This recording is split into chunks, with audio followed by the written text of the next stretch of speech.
جیسا کہ میں نے عرض کیا، میں اصلاً قرآن حکیم کا طالب علم ہوں، البتہ چونکہ نبی اکرم صلی اللہ علیہ وسلم کا یہ حکم میرے پیش نظر رہا کہ بلغوا عنی ولو آیۃ، پہنچاؤ میری جانب سے خواہ ایک ہی آیت۔ اس حکم میں جو عموم ہے اور جو شدت ہے، در حقیقت وہی چیز ہے کہ جو اس جرأت یا جسارت کی بنیاد بنی کہ جتنا کچھ علم اور فہم حاصل ہوتا گیا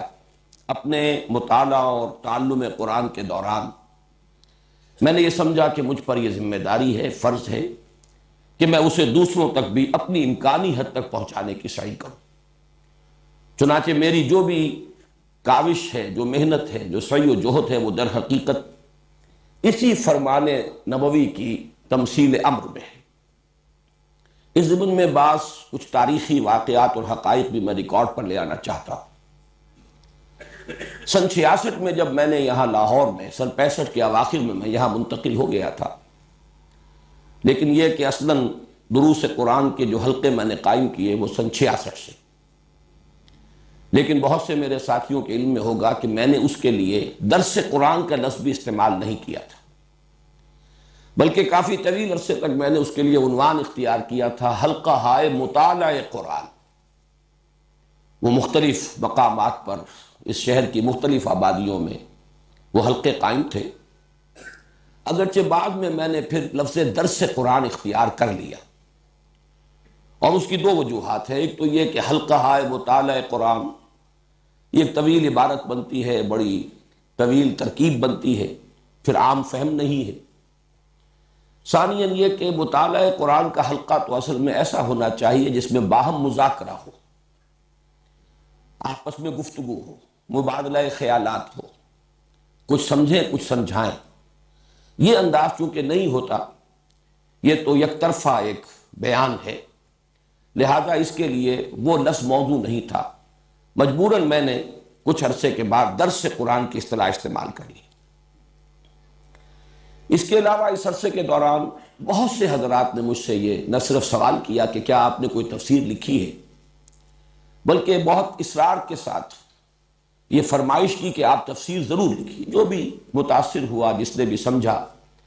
کہ درس قرآن کا یہ اسلوب جو ہے یہ اس زمانے کے تقاضوں کو پورا کرتا ہے اور ذہنوں کو اس سے آسودگی اور اطمینان حاصل ہوتا ہے، تو خواہش ظاہر کی انہوں نے فطری طور پر کہ آپ تفسیر لکھیں۔ میرا جواب ہمیشہ یہ رہا کہ نمبر ایک، میں اس کا اہل نہیں، میرا یہ مقام نہیں، میں مفسر نہیں،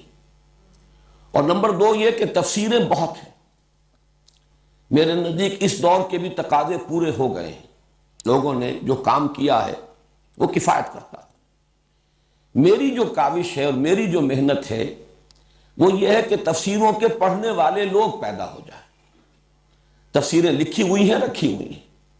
لیکن ان کی طرف رجوع نہیں ہے۔ وہ جذبہ پیدا ہو جائے، طلب پیدا ہو جائے،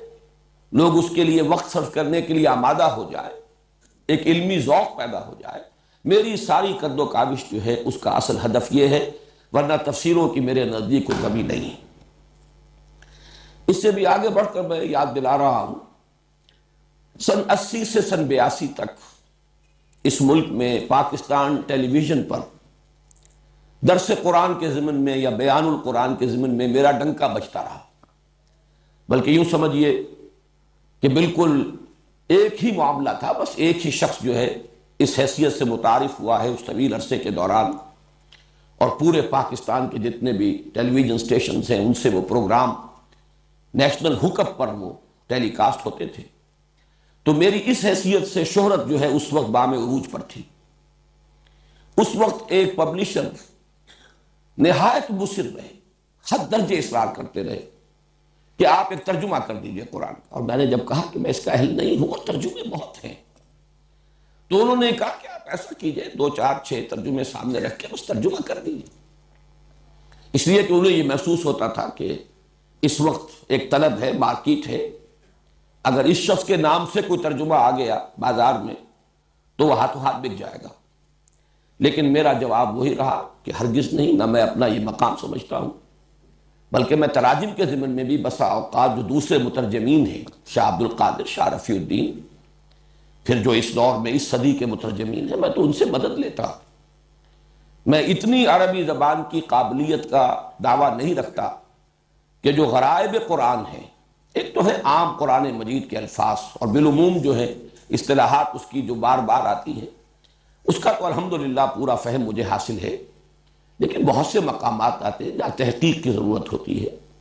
تو اس مقام پر میں خود محتاج اپنے آپ کو پاتا ہوں کہ میں انہی مترجمین کے ترجموں سے مدد حاصل کرتا ہوں۔ اسی ضمن میں ایک بات اور بھی عرض کر دوں کہ میں نے جب قرآن اکیڈمی قائم کی، پھر قرآن کالج، جس کے سر پر یہ تاج جو ہے قرآن آڈیٹوریم کا رکھا گیا ہے، میں نے اس کے ضمن میں بارہا یہ بیان کیا ہے اپنی گفتگوؤں میں، تقریروں میں، اکیڈمی میں جب ہمارے کورسز چلتے تھے، یا یہاں قرآن کالج میں اب 1 ایئر کورس ہے، یا طلبہ ہیں اس کالج کے، تو میں ان کے سامنے 6 اصطلاحات ہمیشہ رکھتا رہا ہوں کہ ہمارا ہدف کیا ہے، ہم کیسے لوگ چاہتے ہیں کہ اس اکیڈمی سے اور اس قرآن کالج سے پیدا ہوں۔ تو اس میں اوپر سے نیچے تک ایک بڑا اسپیکٹرم ہے کہ ہمارا سب سے اونچا ہدف، اعلیٰ ہدف تو یہ ہے کہ تخلیق کی صلاحیت رکھنے والے، کریٹو ورک، وہ یہاں سے پیدا ہو، جو ایک نیا علم وجود میں لا سکے، یا یوں کہیے کہ علم کو مسلمان کر سکے، ایک نئی علم نفسیات، ایک نیا علم اقتصادیات، ایک نیا فلسفہ، ایک نیا علم اخلاقیات، یہ جو سوشل سائنسز میں اور جو اس وقت کی ہماری اصل جو گمراہی کے میدان ہے نوع انسانی کے، اس میں نئے علوم کو پیدا کرنا، اس کے لیے کریٹو صلاحیت اور کریٹو جینیس کے لوگ درکار ہے۔ اور ظاہر بات ہے کہ وہ شاذ ہوتے ہیں، لیکن یہ کہ ہمیں اپنے ہدف میں ٹاپ پر اسی کو رکھنا ہے، یہ ہمارا سب سے اونچا مقصد ہے۔ اس سے ذرا نیچے اتریے تو محقق، تحقیقی کام، ریسرچ ورک، یہ دوسرے درجے کی شے ہے۔ تخلیقی کام کا تعلق مستقبل سے ہوتا ہے، آئندہ کے لیے کوئی نئی شے پیدا کرنا، نئی شے بنانا، نئے راستے کھولنا۔ تحقیق کا کام ہوتا ہے ماضی سے متعلق، گہرائی میں آدمی اترے، مطالعہ کرے، لائبریریوں کو چھانے، اور یہ کہ ریسرچ ورک کرے، یہ دوسرے درجے کا کام۔ تیسرے درجے کا کام، یہ میں مدرس، تدریس کا کام، جو علم ہے اسے پڑھانا، اور ظاہر بات اس کے لیے بھی بڑی مہارت چاہیے، نہ صرف تدریسی مہارت چاہیے، خود علم میں پختگی، رسوخ فی العلم نہ ہو تو آدمی پڑھا نہیں سکتا، واعظ کہہ سکتا ہے، عام تقریر کر سکتا ہے، لیکن کلاس روم ٹیچنگ جسے کہا جائے، جہاں وہ لوگ بیٹھے ہوئے ہوں کہ جو خود درجہ بدرجہ ترقی کرتے ہوئے ایک خاص سطح تک آ گئے ہوں، جن کا اپنا ایک ذہنی معیار ہو، ان کو مطمئن کرنا، یہ جو تدریس ہے، اسی کے ساتھ میں جوڑ رہا ہوں لفظ تفسیر کو۔ قرآن کے حوالے سے تدریس کسی بھی شے کی ہو سکتی ہے، قرآن کے حوالے سے یہی تفسیر ہے، لکھی جائے گی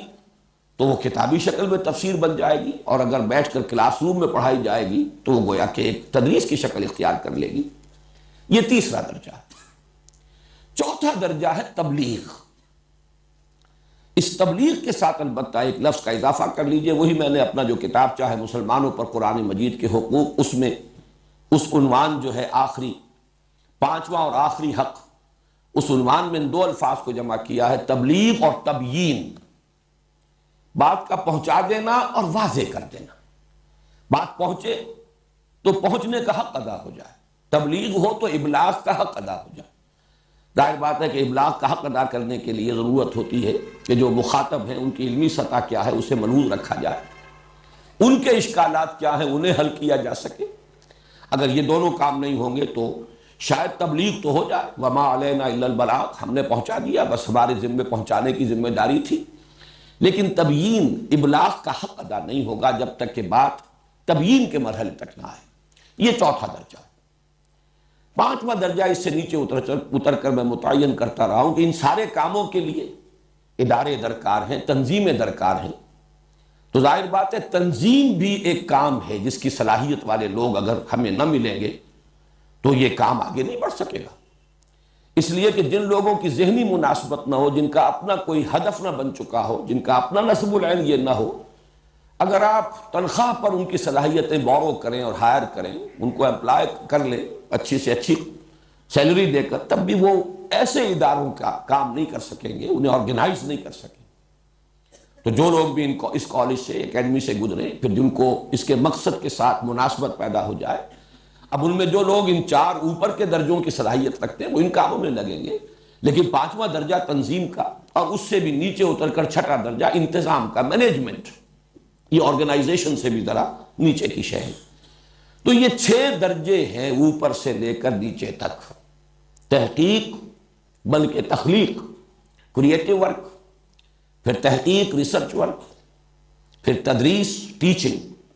اسی کے ساتھ تفسیر کا لفظ ایڈ کر دیجیے، پھر تبلیغ اور تبیین،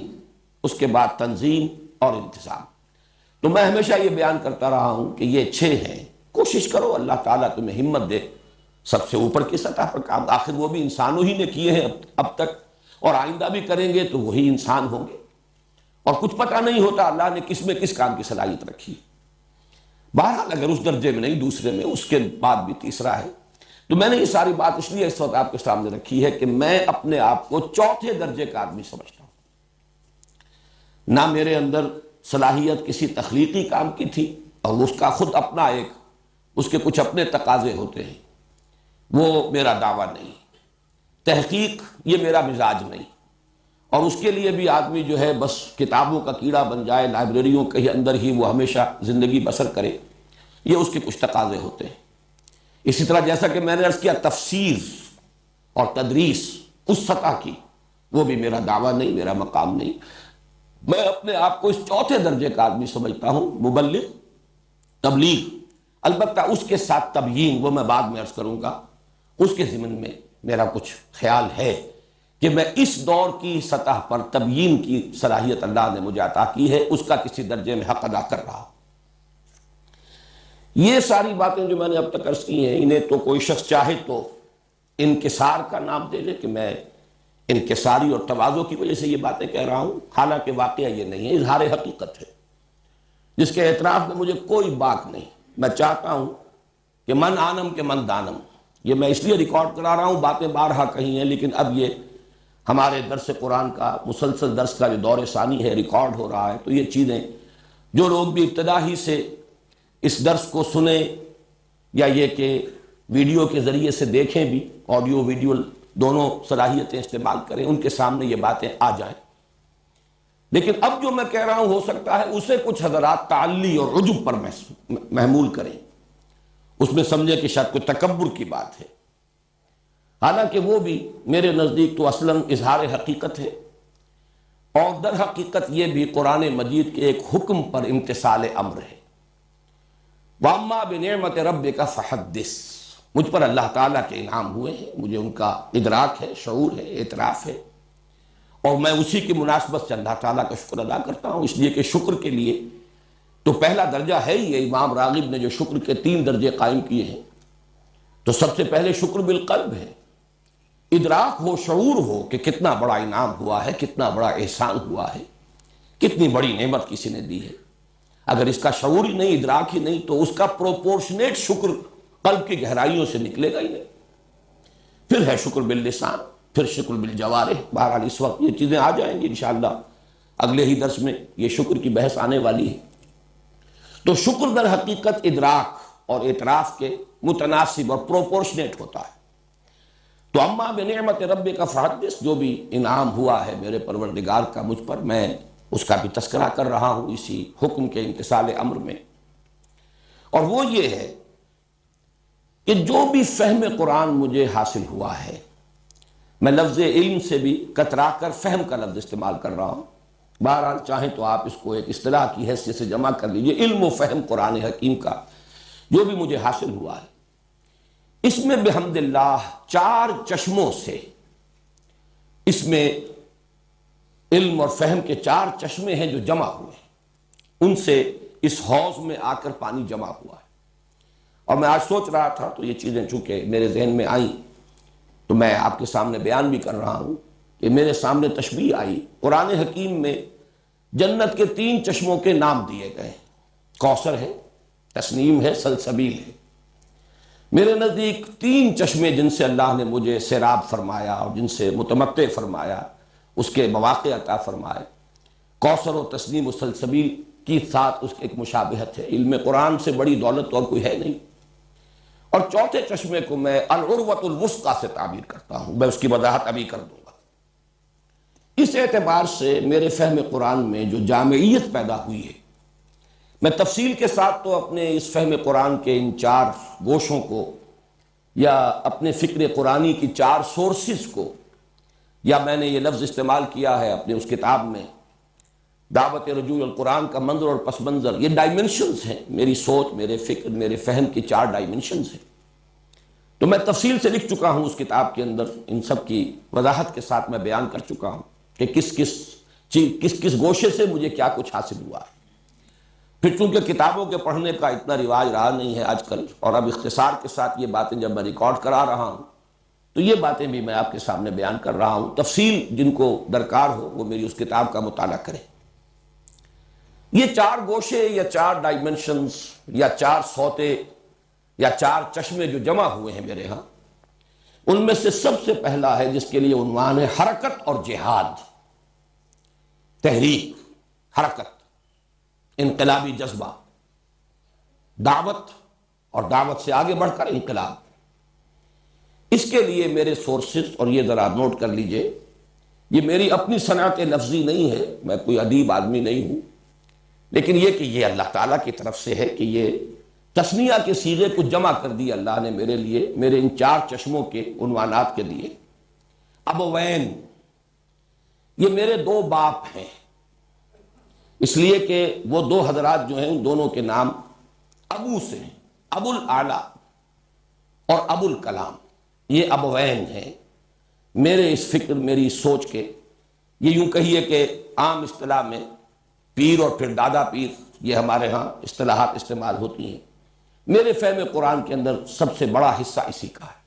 سب سے بڑا اس لیے کہہ رہا ہوں کہ میری زندگی جس رخ پر بھی اب تک گزری ہے، اور اب تو اصل تو گزر ہی چکی ہے، تو یوں سمجھئے کہ بہت تھوڑا سا حصہ باقی ہے، والعصر والی بات ہے، دن گزر چکا، یہ تو عصر کا وقت ہے۔ اس اعتبار سے جس کام میں میری زندگی گزری ہے اس میں میری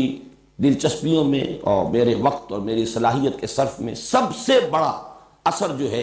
وہ انہی 2 حضرات کا ہے۔ ظاہر بات ہے ان میں اولین جو تعلق قائم ہوا وہ مولانا مودودی سے، ابو الاعلیٰ مودودی۔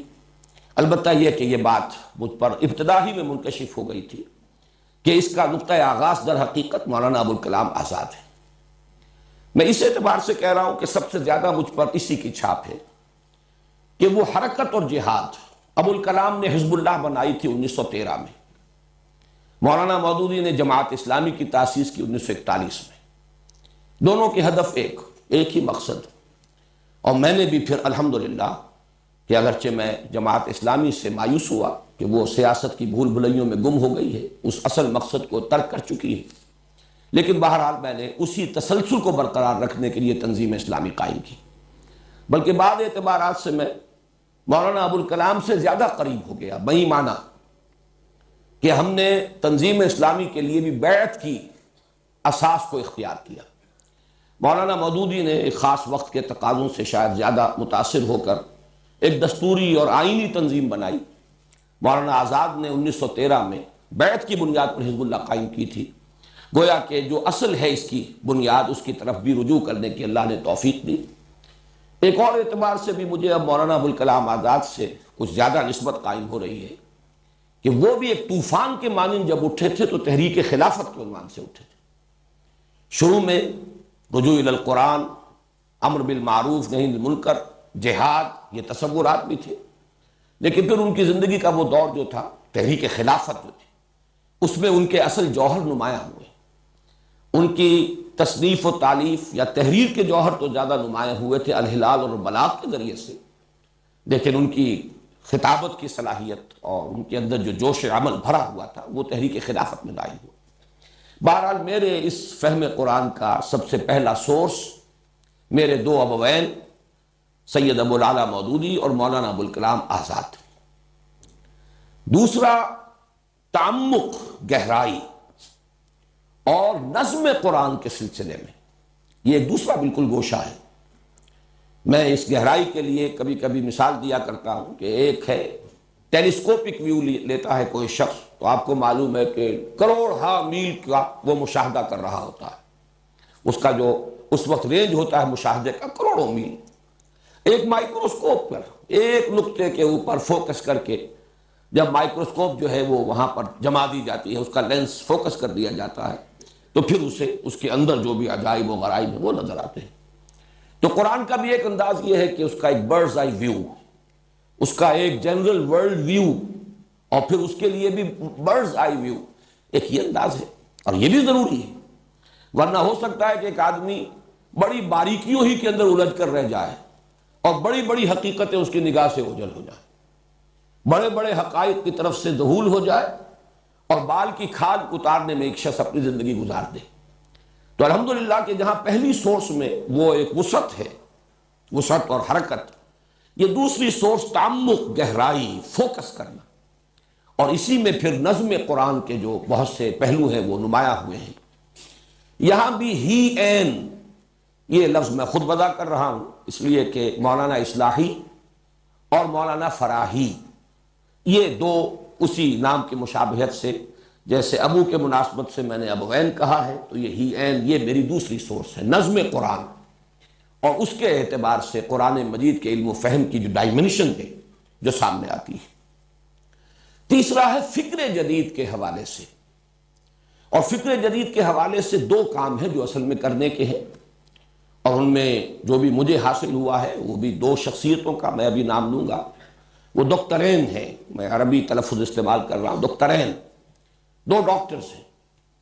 لیکن یہ کہ وہ فکر جدید کے حوالے سے کرنے کا کام کیا ہے؟ ایک تو یہ کہ قرآن کی روشنی میں فکر جدید کا تجزیہ، اس میں کیا صحیح ہے کیا غلط ہے. اس لیے کہ اس کو ٹوٹل ریجیکٹ کر دینا بھی یہ بھی محرومی ہے، اس لیے کہ اس میں یقیناً بہت سے موتی موجود ہیں. انسانی فکر کا ارتقاء ہوا ہے، انسانی علم کا ارتقاء ہوا ہے، جہاں سائنٹیفک ارتقاء ہوا ہے وہاں سوشل ایولیوشن کا پروسیس بھی جاری رہا ہے. ان چیزوں کو جب تک انکارپوریٹ نہیں کیا جائے گا، اس وقت جس فکر کی ہم بنیاد ڈال رہے ہیں تو محرومی ہوگی. وہ ایسے ہی ہوگا جیسے کہ وقت کے تقاضے کو پورا کرنے سے قاصر رہے. اس اعتبار سے قرآن کی روشنی میں فکر جدید کا تجزیہ کہ اس میں صحیح کیا ہے غلط کیا ہے، حق کتنا ہے باطل کتنا ہے، اور پھر فکر جدید میں جو صحیح ہو حصہ اسے اس فہم قرآن میں انکارپوریٹ کرنا، شامل کرنا. ورنہ یہ کہ اس دور کی تبلیغ کا حق ادا نہیں، تبیین کا حق ادا نہیں ہو سکتا. صرف تبلیغ تو ہو جائے گی جیسا کہ میں نے پہلے عرض کیا تھا، اور آدمی یہ سمجھ لے گا ما علینا الا البلاغ، ہمارے ذمے تو بس پہنچانے کی ذمہ داری تھی. لیکن اگر آپ فکر جدید کا جو حصہ صحیح ہے اگر اس کو انکارپوریٹ نہیں کریں گے اپنے اس فہم قرآن میں، تو پھر اس دور میں تبیین قرآن کا حق ادا نہیں ہوگا. ان دونوں پہلوؤں سے ڈاکٹر رفیع الدین اور ڈاکٹر اقبال، یہ دونوں، بہت سے حضرات کے علم میں ہے حکمت اقبال کے نام سے کتاب ان کی آج کل حکمت قرآن جو پرچہ ہمارا انجمن کا شائع ہو رہا ہے، تسلسل کے ساتھ کتاب شائع ہو رہی ہے. تو یہ ڈاکٹر رفیع الدین اور ان کی ایک کتاب بہت اہم ہے، قرآن اور علم جدید. لیکن یہ کہ یہ ساری چیزیں در حقیقت ڈاکٹر رفیع الدین کا بھی کہنا یہ ہے کہ اصل میں علامہ اقبال سے ماخوذ ہے. تو یہ ڈاکٹرین جو ہیں یہ میری تیسری سورس ہے. چوتھی سورس بھی کہہ لیجئے، لیکن یہ کہ میں ان تین کے لیے جو اب تک میں نے بیان کیے ہیں، میں نے چشموں کی تشبیہ اختیار کی ہے، کوثر و تسنیم و سلسبیل، لیکن چوتھے کو میں العروۃ الوثقیٰ کہہ رہا ہوں. العروۃ الوثقیٰ، عروہ کہتے ہیں کنڈے کو، وثقیٰ بہت مضبوط کنڈا، جس کو آدمی تھام لے تو گویا کہ اسے سہارا مل گیا اور اس کے لیے تحفظ ہے، بچاؤ ہے. کہیں آدمی پھسلنے کا اندیشہ ہے تو کسی چیز پر ہاتھ ڈال لیتا ہے. کہیں گر رہا تھا، اگر اونچائی سے درمیان میں کوئی کنڈا ہاتھ میں آ گیا، اس کو پکڑ لیا، اسے لٹکا ہوا ہے، تو اب اس کنڈے ہی میں اس کی جان ہے. اس لیے کہ یہ کنڈا اگر اپنی جگہ سے نکل گیا تو بھی نیچے گر جائے گا، اور اگر کنڈا چھوٹ گیا ہاتھ سے تب بھی وہ برباد ہو جائے گا. تو العروۃ الوثقیٰ یہ قرآن مجید کی اصطلاح ہے، فقد استمسک بالعروۃ الوثقیٰ. تو یہ چوتھی سورس جو ہے یہ محض سورس نہیں ہے، بلکہ میرے لیے حفاظت اور تحفظ اور بچاؤ کا بہت بڑا ذریعہ العروۃ الوثقیٰ رہا ہے. اور یہ کیا ہے؟ اس میں ایک ہے تمسک بالاسلاف، ایک تسلسل ہے امت کا 1400 برس یہ امت کی تاریخ ہے، اس میں بڑی روشنی ہے، اس میں ہمارے اسلاف کے بڑے کارنامے ہیں، پھر اس میں جو تسلسل ہے، اور اس تسلسل کے ساتھ جن چیزوں پر اجماع ہو گیا ہے ان کے ساتھ جڑے رہنا، یہ انسان کی عافیت کے لیے، انسان کی حفاظت کے لیے بہت ضروری ہے۔ بسا اوقات ذہین آدمی کے ذہن میں کوئی ایک لہر جو ہے کبھی اٹھتی ہے، اور انسان کو چونکہ اپنے کسی خیال سے، جیسے اپنی تخلیق سے اسے بہت محبت ہوتی ہے، اپنی اولاد سے محبت ہوتی ہے، اسی طرح اپنے کسی نئے خیال سے انسان کو محبت ہوتی ہے، لیکن اس نئے خیال کی رو میں آدمی بہہ کر نکل جائے تو ہو سکتا ہے کہ دور چلا جائے۔ اس کے لیے ضروری ہے کہ کسی کنڈے پر اس کا ہاتھ ہو، ادھر ادھر ہاتھ مارے، ایک ہاتھ سے کنڈا پکڑا ہوا ہو، دوسری طرف سے ہاتھ مارے، جہاں جہاں تک رسائی ہو، جو حاصل کر سکتا ہو لے، لیکن وہ کنڈا نہیں چھٹنا چاہیے۔ وہ کنڈا چھٹ گیا تو پتہ نہیں کوئی لہر اسے کہاں لے جائے گی۔ جیسے کہ قرآن مجید میں سورہ حج میں تمثیل آئی ہے کہ تہوی بہ الریح فی مکان سحیق، پھر یہ کہ ہوا، یا یہ کہ کوئی شکاری پرندے اڑا کر لے جائیں گے، تخطفہ الطیر اور تہوی بہ الریح فی مکان سحیق، یا ہوا کا کوئی جھونکا، یا یہ کہ جس جہاز کا لنگر نہ رہا ہو اسے کوئی لہر جو ہے لے جائے گی اور کسی طرف بھی اس کو چلا دے گی۔ تو یہ العروۃ الوثقیٰ، یہ میرے دو شیخین ہیں۔ اب یہ دیکھیے، یہ بھی صنعت لفظی ہے اگرچہ، لیکن میری نہیں ہے، ایجاد بندہ نہیں ہے۔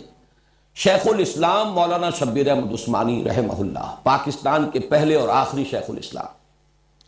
اور ان کے استاد شیخ الہند رحمہ اللہ، جنہیں کہ میں 14ویں صدی کا سب سے بڑا مجدد سمجھتا ہوں، 14ویں صدی ہجری کا۔ یہ شیخین ہیں، شیخ الہند کا ترجمہ اور علامہ شبیر احمد عثمانی شیخ الاسلام، ان کے حواشی، تقریباً 5 پارے کے حواشی بھی حضرت شیخ الہند کے ہیں، بقیہ 25 پاروں کے حواشی وہ ہیں شیخ الاسلام علامہ شبیر احمد عثمانی رحمۃ اللہ علیہ۔ یہ میرے لیے العروۃ الوثقیٰ ہے۔ اس میں تمسک بالاسلاف کے ساتھ ایک اور چیز ایڈ کر لیجئے، اور وہ ہے تصوف۔ دین کی کچھ باطنی حقیقتیں ہیں، کچھ قلبی کیفیات ہیں جو مطلوب ہیں۔ ایک دین کا ظاہر ہے، وہ بھی اپنی جگہ بڑا اہم ہے، بہت ضروری ہے۔ جیسے عبادت کے 2 جز ابھی سورہ فاتحہ میں انشاءاللہ اگلے ہفتے یہ زیر بحث آئیں گی باتیں۔ عبادت کے 2 جز ہیں، ایک اس کا جسد ظاہری ہے، وہ ہے اطاعت، اللہ کی کلی اطاعت۔ ایک اس کی روح باطنی ہے، وہ ہے محبت۔ اب یہ محبت کچھ اور شے ہے۔ اطاعت مجبوراً بھی ہو جاتی ہے، مارے باندھے کو بھی ہو جاتی ہے، لیکن محبت ایک اور ہی شے ہے۔ جب تک کہ کسی کو اس کا تجربہ نہ ہو، اس کی کیفیت کو کوئی انسان بیان نہیں کر سکتا۔ چو معاملہ نہ دارت سخن آشنا نہ باشد۔ تو یہ جو باطنی حقیقت ہے، اور یہ جو چاشنی ہے ان دین کے اس پہلو کی،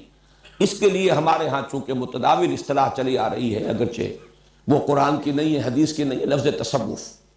تو تمسک بالاسلاف اور تصوف، یہ جو بھی کچھ میرے ہاں اگر ہے، میرے فہم میں، میرے فکر میں، میری سوچ میں، میرے دروس میں، ان حقائق کا اگر کوئی بیان ہے تو اس کے ضمن میں میری سورس یہ شیخین ہیں،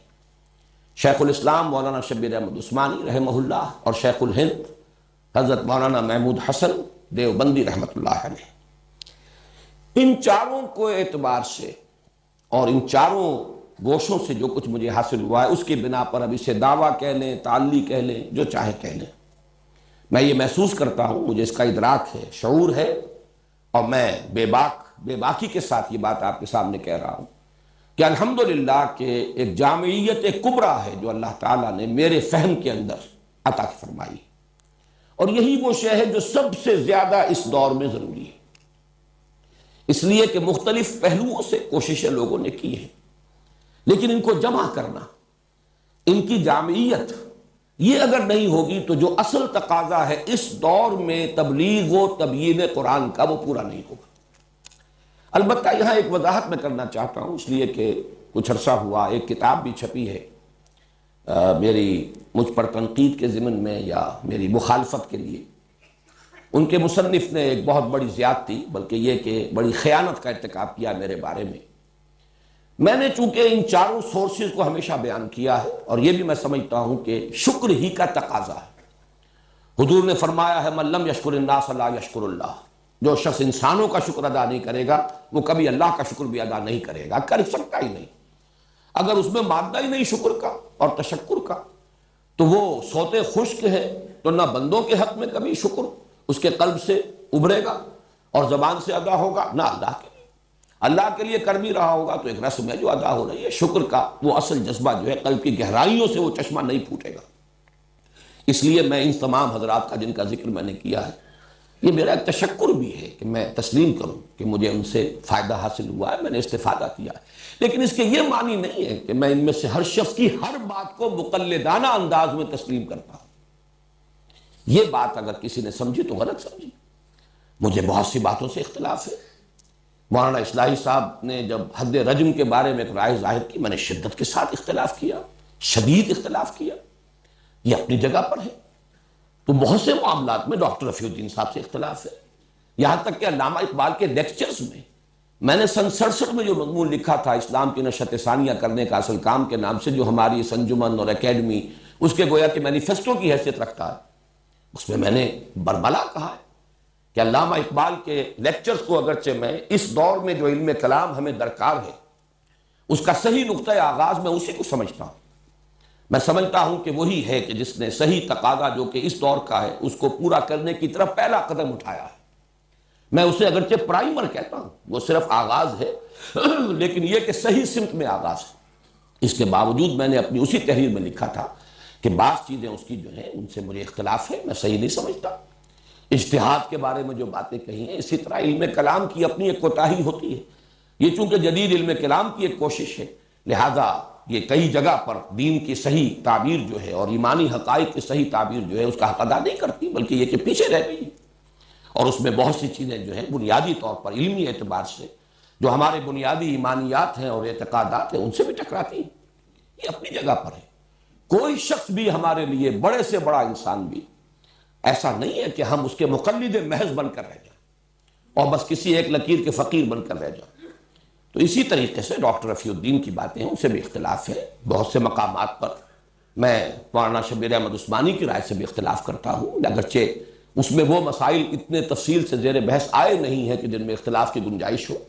یہ تو گویا کہ خلاصہ ہے ہمارے اسلاف نے جو کچھ حاصل کیا ہے قرآن سے اس کا۔ لیکن یہ کہ بہرحال یہ بات سامنے رہنی چاہیے کہ میں ان سب کو اگر اپنا سورس معین کر رہا ہوں تو اس کا مطلب یہ نہیں ہے کہ ان کی ہر بات کی میں تصویب کر رہا ہوں اور ان کی ہر بات میری طرف منسوب کی جا سکتی ہے۔ ایک کتاب جس کا میں حوالہ دے رہا ہوں ابھی، وہ لکھی گئی ہے اور اس میں وہ ساری چیزیں جو ہیں میرے سر تھوپ دی گئی، حتیٰ کہ مولانا اصلاحی صاحب کا جو رجم کا معاملہ وہ بھی میرے سر تھوپ دیا گیا، چونکہ انہوں نے اس نے مانا ہے کہ وہ میری سورس ہے، تو گویا کہ ان کی تمام باتیں جو ہیں وہ انہی کی باتیں شمار ہوئی۔ تو میں نے صرف چاہا کہ اس کی بھی وضاحت کر دوں کہ میں نے استفادہ کیا ہے، لیکن یہ استفادہ اس طرح نہیں ہے کہ آنکھیں بند کر کے اور اندھے بہرے ہو کر استفادہ کیا، اور تقلید عامہ کا استفادہ نہیں۔ میں نے وہاں سے چیزیں لی ہیں، اور یہ بھی ہے الحمدللہ کہ اگرچہ ان میں سے بعض حضرات کے ساتھ حسن ظن کسی خاص پہلو سے مجروح ہوتا رہا، لیکن اس کے یہ معنی نہیں ہوئے کہ جو بھی میں نے فکر قرآنی کے ضمن میں ان سے استفادہ کیا تھا اور میری اس سوچ اور فہم میں جو ڈائمنشن ان کے حوالے سے اضافہ ہوا تھا ڈائمنشن کا، میں اسے تج دوں، اس لیے کہ فکر علیحدہ شے ہے اور کسی انسان کی اپنی شخصی اس کی روش، اس کا طرز عمل، یہ بالکل علیحدہ شے ہے، جس کے ضمن میں علامہ اقبال کو میں فکر اسلامی کا اس دور میں مجدد مانتا ہوں۔ اس کے باوجود میں یہ تسلیم کرتا ہوں کہ علمی عملی اعتبار سے وہ بہت پیچھے تھے۔ ان پہلوؤں سے ہمیں اس بات کی کوشش کرنی چاہیے کہ اپنے دل کو کھلا رکھے، اپنے ذہن کو وسیع رکھے، جہاں جو چیز ہے اس کو مانے، جو شے نہیں ہے اس کا بھی ادراک ہونا چاہیے، اس کو بھی انسان تسلیم کرے۔ بہرحال یہ تو میرے اس فہم قرآن کے 4 گوشے یا 4 سورسز ہیں جو میں نے آپ کے سامنے رکھی۔ اس پر مزید اللہ تعالیٰ کی جو عنایات مجھ پر ہوئی ہیں، اب میں ان کا تذکرہ کر رہا ہوں۔ سب سے پہلی عنایت تو یہی ہے اور سب سے بڑی کہ اللہ نے ایسے حالات پیدا کیے کہ میرا یہ پینورامک ویو بن سکا۔ بالکل بچپن میں علامہ اقبال کی شاعری سے ایک مناسبت قائم ہوئی، ایک ملی جذبہ پیدا ہوا، پھر مولانا مودودی کی تصانیف سے، یوں سمجھیے کہ اپنے ہائی اسکول کے آخری دور ہی سے مولانا ابوالکلام آزاد کی بھی بعض تحریریں اسی وقت میرے علم میں آ چکی تھی،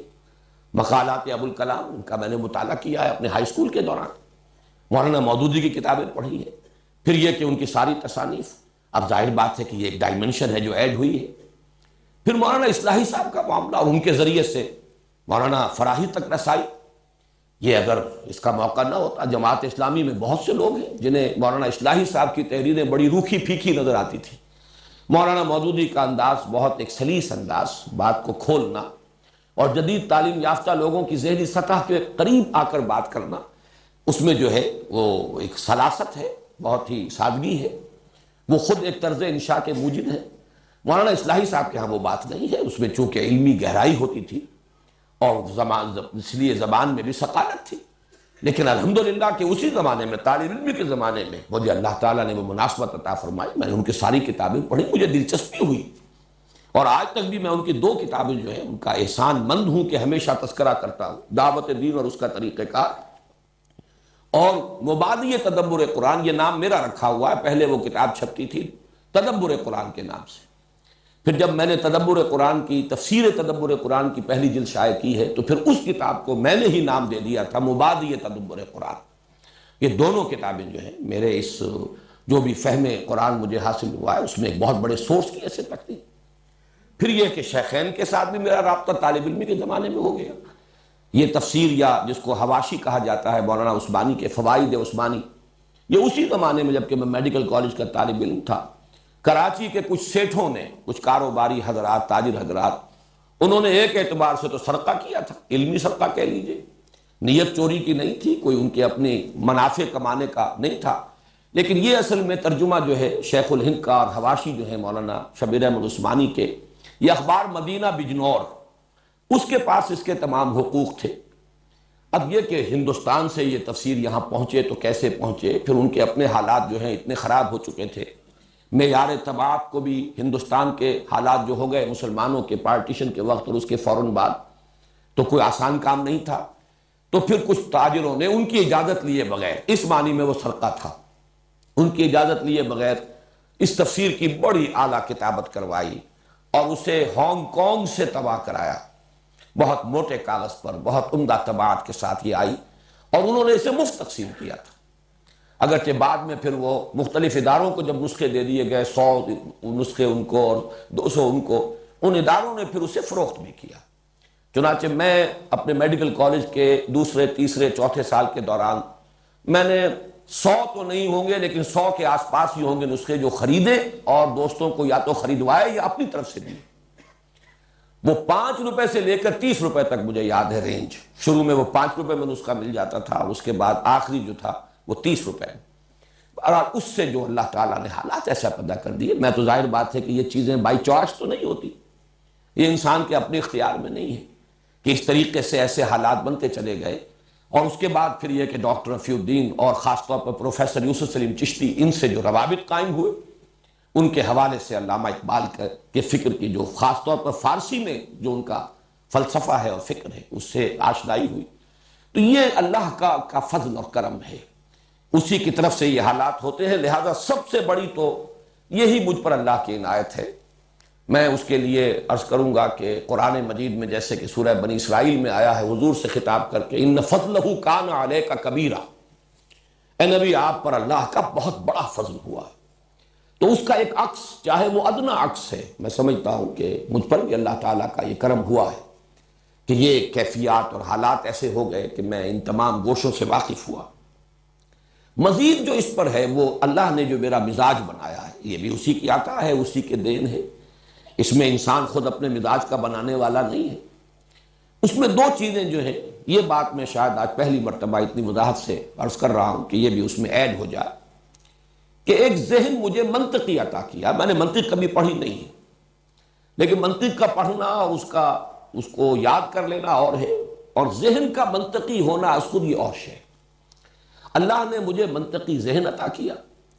اور نمبر 2 فلسفیانہ مزاج عطا کیا۔ میں فلسفے کا بھی باضابطہ طالب علم کبھی نہیں رہا، لیکن ایک ذوق ہوتا ہے، ایک مزاج ہوتا ہے۔ میں ذرا اس کا ایک مزید وضاحت کر دوں۔ منطق اصل میں نام ہے تحلیل اور تجزیے کا، اگرچہ استقرائی منطق بھی، یہ بھی منطق ہی کی ایک شاخ شمار ہوتی ہے، لیکن اصل منطق جو ہے جس کا کہ یوں سمجھیے کہ سکہ رواں رہا اور دور دورہ رہا، وہ تو استخراجی منطق ہے۔ میں آج سے یہ طے کی گفتگو بس اب اختتام کو پہنچ رہی ہے، تو میں عرض کر رہا تھا کہ اللہ تعالیٰ کی دین، اس کی عطا اس کا جو فضل مجھ پر ہوا ہے کہ ذہن منطقی اور مزاج فلسفیانہ. مراد کیا ہے؟ منطق در حقیقت نام ہے تجزیے کا اور تحلیل کا. کسی چیز کا تجزیہ کر کے، اس کی تحلیل کر کے اس کے اجزاء کو سمجھنا. اور فلسفیانہ ذہن مزاج نام ہے اس کا کہ چیزوں کو جمع کر کے ایک حقیقت کلی کا ادراک کرنے کی کوشش کرنا. فلسفہ نام ہی اس کا ہے. سائنس کے مقابلے میں جب فلسفہ ہم بولتے ہیں، ایک طبیعیات اور ایک ما بعد الطبیعات. ما بعد الطبیعات در حقیقت اس کائنات کے کلی حقائق سے بحث کرتی ہے. وجود کیا ہے، اس کا آغاز کیا ہے، اس کا اختتام کیا ہے، زندگی کیا ہے، انسان کیا ہے، خیر کیا ہے، شر کیا ہے. تو یہ در حقیقت ایک ورلڈ ویو، ایک جامع تصور جو ہے وہ آدمی مرتب کرتا ہے. تو جہاں منطق جو ہے وہ تحلیل اور تجزیے کا نام ہے، وہاں فلسفے میں تالیف اور جمع و تالیف، جمع کرنا اور اس سے ایک ورلڈ ویو بنانے کی کوشش کرنا. تو یہ مزاج میرا ہے، اگرچہ نہ میں منطق کا طالب علم رہا اور نہ فلسفے کا طالب علم رہا، لیکن یہ اللہ کی دین ہے. تو وہ چار سورسز سے جو کچھ مجھے حاصل ہوا ہے، معاملہ صرف یہ نہیں ہے کہ میں صرف اسے نقل کر رہا ہوں، صرف اسے بیان کر رہا ہوں. میں نے اس میں جمع و تالیف کی، میں نے ان گوشوں کو جمع کیا ہے، آپس میں ان کو انٹر کنیکٹ کیا ہے، ان میں ربط قائم کیا ہے. یہ اللہ تعالیٰ کا فضل ہے. اور یہی وجہ ہے کہ جو قبول عام حاصل ہوا ہے، درس قرآن جس درجے یہاں مقبول رہا، اتوار کی صبح کا جو درس ہوتا تھا جبکہ اتوار کی چھٹی ہوتی تھی، وہ درس جو ہے شاید اس طرح کا درس پوری دنیا میں اس زمانے میں کہیں نہ رہا ہو. اس کے چرچے ہوئے ہیں، اس کا شہرہ ہوا ہے. پھر یہ کہ جس طریقے سے آج کیسٹس جو ہیں وہ مقبول ہیں، لاکھوں کی تعداد میں، کونے کونے میں، جہاں بھی کوئی اردو بولنے والے لوگ ہیں، سمجھنے والے لوگ ہیں، وہ کیسٹ پہنچ چکے ہیں. یہ سب اسی لیے ہے کہ وہ محسوس کرتے ہیں کہ اس دور کے تقاضوں کے مطابق ایک ابلاغ، اس کی تبیین، اس کا کسی درجے میں حق ادا ہوتا ہے. چنانچہ میرے شدید ترین ناقدین نے بھی، میں نے یہ چیزیں نقل بھی کی ہیں اپنے اس کتاب میں، دعوت رجوع القرآن کا منظر اور پس منظر، انہوں نے بھی یہ اعتراف کیا ہے کہ تمہارے درس سے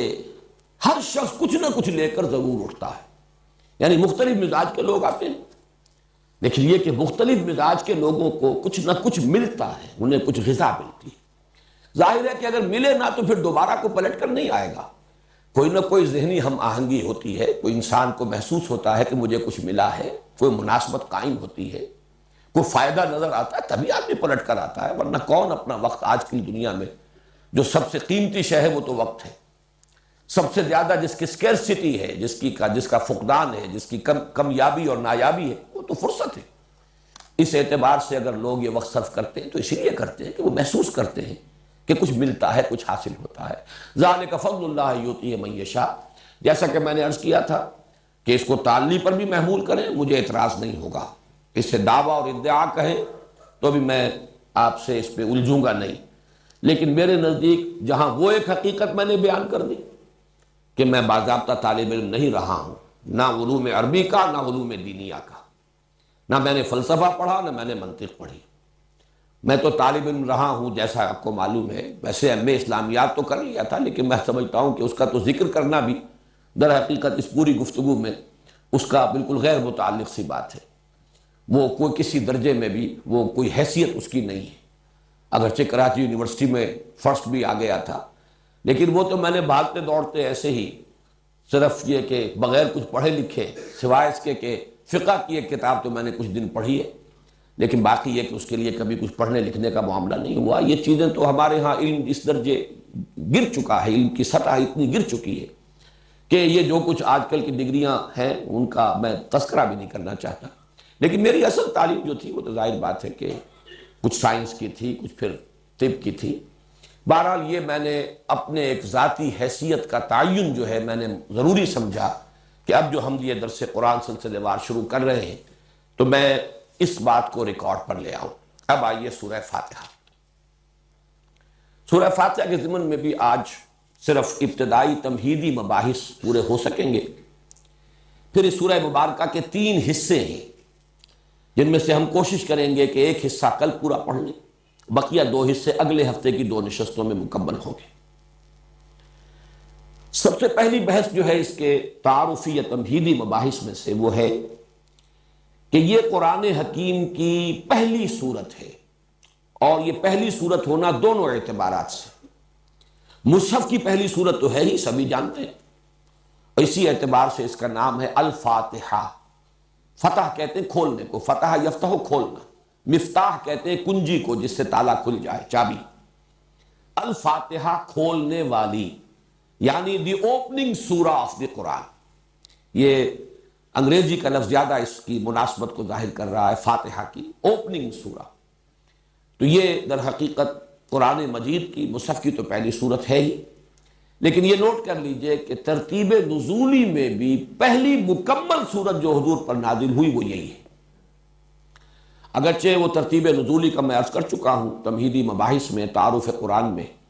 کہ پورے یقین اور جزم کے ساتھ اور حتمی طور پر کہنا تو بہت مشکل ہے، اختلافی آراء موجود ہیں، لیکن تقریباً اجماع ہے اس پر کہ سورہ فاتحہ سے قبل صرف متفرق آیات نازل ہوئی ہیں، جو سورہ علق کے آغاز میں ہیں 5 آیات بالاتفاق، جو سورہ نون کی شروع میں ہے، سورہ قلم بھی اس کا نام ہے، 7 آیات، سورہ مزمل کی ابتدائی 7 آیات، سورہ مدثر کی ابتدائی 7 آیات، اور پھر مکمل سورت جو پوری نازل ہوئی وہ یہ سورہ فاتحہ ہے، اور یہ بھی آپ کو معلوم ہے کہ 7 ہی آیات پر مشتمل ہے۔ اس پر اگرچہ گفتگو بعد میں ہوگی۔ تو پہلی سورت ہونا اس سورہ مبارکہ کا دونوں اعتبارات سے ہو گیا، ایک یہ کہ یہ مصحف کی پہلی سورت ہے، اور نمبر 2 یہ کہ سب سے پہلی مکمل سورت جو حضور صلی اللہ علیہ وسلم پر نازل ہوئی وہ سورہ فاتحہ ہے۔ دوسری بحث ہے اس کے نام۔ جیسا کہ میں نے اس سے پہلے بھی بیان کیا ہے، عربوں کا ایک خاص ذوق تھا نام رکھنا کثرت سے، جس چیز سے محبت ہو جائے اس کے بہت سے نام ہوں گے، اس کی ایک ایک ادا، اس کا ایک ایک وصف، اس کی ایک ایک صفت کے حوالے سے اس کے نام بناتے چلے جانا۔ چنانچہ اس سورہ مبارکہ کے بھی متعدد نام ہے، بلکہ متعدد کا لفظ تو ہلکا ہے۔ علامہ جلال الدین سیوطی نے 25 نام جو ہے الاتقان فی علوم القرآن میں جمع کیے، ان میں سے جو موٹے موٹے ہیں وہ میں آپ کو بتا دیتا ہوں۔ الفاتحہ کو تو اس کے اسم علم ہونے کی حیثیت حاصل ہے، اس کا نام اگر لیا جائے گا جو بالکل ایکسکلوسیو ہے وہ ہے سورۃ الفاتحہ۔ میں بیان کر چکا ہوں وہ اس اعتبار سے بھی کہ اوپننگ سورہ ہے قرآن مجید کی۔ اس کے بعد اس کی جامعیت کے اعتبار سے 2 نام بہت معروف ہیں اور مشہور ہیں، ام القرآن اور اساس القرآن۔ اساس بنیاد کو کہتے ہیں جس پر کوئی عمارت تعمیر ہو، جڑ کو کہتے ہیں، والدہ کے لیے بھی لفظ اسی اعتبار سے آتا ہے، ولادت ہوتی ہے اولاد کی اسی سے، تو یہ کا لفظ جو ہے ام القرآن یعنی جڑ، بنیاد جو ہے قرآن مجید کی وہ سورہ فاتحہ ہے۔ پھر ایک حدیث میں اس کے 2 الفاظ آئے ہیں، وہ حدیث ابھی ہم پڑھیں گے بھی، السبع المثانی اور القرآن العظیم، یہ خود اپنی جگہ پر ایک مکمل قرآن ہے،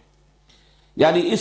سورہ مبارکہ کی عظمت کو ظاہر کرنے کے لیے، چونکہ یہ الفاظ خود محمد رسول اللہ صلی اللہ علیہ وسلم نے استعمال فرمائے ہیں۔ ابھی ذرا ٹھہر جاؤ، میں بعد میں کروں۔ تو السبع المثانی، 7 دہرائی جانے والیاں، بار بار پڑھی جانے والیاں 7 آیات، اور القرآن العظیم یہ بھی اس کا ایک نام ہے، یہ خود اپنی جگہ ایک مکمل قرآن ہے اور عظمت والا قرآن ہے۔ پھر جو اس کے مضامین ہیں اور پھر اس کے جو مختلف اجزاء ہیں اس کے اعتبار سے سورۃ الحمد، سورۃ الشکر، سورۃ الصلاح، سورۃ السؤال، سورۃ المناجات، یہ مختلف نام ہیں۔ الکافیہ، الشافیہ اور الشفاء، الوافیہ، الراقیہ۔ راقیہ، رقی کہتے ہیں جھاڑ پھونک کر یہ کچھ پڑھنے کو، یہ سورہ فاتحہ جو ہے یہ اس اعتبار سے بھی اس کو مسلسل پڑھ کر کئی بار اگر پھونکا جائے، یہ بھی چیزیں ہیں کہ جو ثابت ہیں اور ان کے اندر ہمارے اسلاف کا یہ تعامل رہا ہے۔ تو شافیہ، شفا دینے والی، الشفا بھی اس کا نام ہے، سورۃ الشفا اور شافیہ۔ الکافیہ، یہ کافیہ بھی کفایت کرنے والی، یعنی یہ کہ مضامین قرآن اور اس کی حکمت اور فلسفے کو اپنے اندر سمو لینے والی اور اس کا احاطہ کرنے والی۔ الوافیہ، پورا کر دینے والی، یہ بھی اس کی جامعیت کے اعتبار سے۔ تو یہ ہیں چند نام جو میں نے آپ کو بتائے۔ ویسے علامہ جلال الدین سیوطی رحمہ اللہ نے 25 نام اس کے، اور انہوں نے لکھا بھی ہے کہ میں نے بڑی محنت سے جمع کیے، لیکن یہ کہ ان کی اہمیت نہیں ہے، یہ تو بس وہی ایک ذوق جو ہے عربوں کا کہ جس شے سے محبت ہو، جس کی عظمت کا نقش قلب پر ہو، پھر اس کے نام وہ متعدد اور کثرت کے ساتھ رکھنا، یہ ان کا ذوق ہے۔ تیسری بحث ہے فضیلت کی۔ اب وہ ذرا حدیث لگا دو یہاں۔ اس کے لیے حضرت ابو ہریرہ رضی اللہ تعالی عنہ سے ایک حدیث مروی ہے، اور یہ جامع ترمذی میں بھی موجود ہے۔ میں نہیں کہہ سکتا کہ آپ میں سے کتنے حضرات اس کو پڑھ سکیں گے، لیکن بہرحال جو بھی پڑھ سکتے ہو، میں چاہتا ہوں کہ اس حدیث کو تو پورا لفظ بلفظ آپ لوگ پڑھ لیں۔ عن ابی ہریرہ ان رسول اللہ صلی اللہ علیہ وسلم قال لابی بن کعب، حضرت ابو ہریرہ سے مروی ہے کہ حضور صلی اللہ علیہ وسلم نے حضرت ابی بن کعب سے فرمایا۔ یہ ابی بن کعب جو ہے یہ انصاری صحابی ہیں، اور ان کا ایک خاص درجہ یہ ہے کہ حضور نے ان کے بارے میں بھی افعل التفضیل کا صیغہ استعمال کیا ہے کہ یہ اقرؤہم ابی بن کعب، میرے صحابہ میں سب سے بڑا قاری۔ اور قاری جو ہے ظاہر بات ہے کہ اس وقت محض اس قرات کے معنی میں نہیں تھا جس معنی میں کہ آج کل ہم استعمال کرتے ہیں، عالم ہونا بھی اس کا لازم تھا معاملہ، اس لیے کہ ان کی اپنی زبان تھی، اس میں جو قرآن کا سب سے بڑا قاری تھا، گویا کہ وہ قرآن کا سب سے بڑا عالم بھی تھا۔ یہ بعض صحابہ کے لیے افضل التفضیل کے صیغے آئے ہیں، جیسے کہ ارحم امتی بے امتی ابو بکر، اشدہم فی امر اللہ عمر، احیاہم یا اکثرہم حیاء عثمان، اقواہم علی، عالمہم بالحلال والحرام معاذ بن جبل، اصدقہم لہجۃ ابو ذر۔ اسی طریقے سے نوٹ کر لیجئے کہ اقرؤہم ابی بن کعب رضی اللہ تعالی عنہ۔ تو ان سے حضور نے ایک سوال کیا، اتحب ان اعلمک سورۃ لم ینزل فی التوراۃ ولا فی الانجیل ولا فی الزبور ولا فی القرآن مثلھا، اے ابی کیا میں تمہیں وہ سورت نہ سکھاؤں